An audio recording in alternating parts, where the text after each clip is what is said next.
मोहब्बत, हकीकत या फसाना, क्या है असल मामला?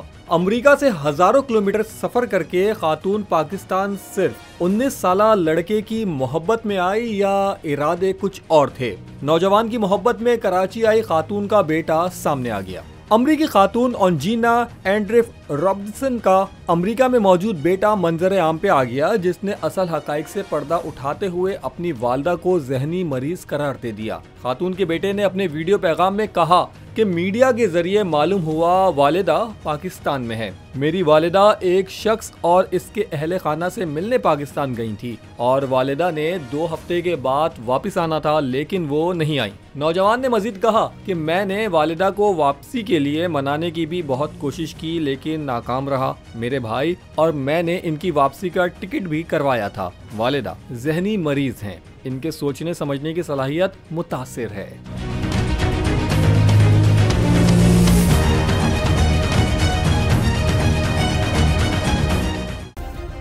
सब्सक्राइब करें और बेल दबाएं ताकि कोई खबर रह न जाए।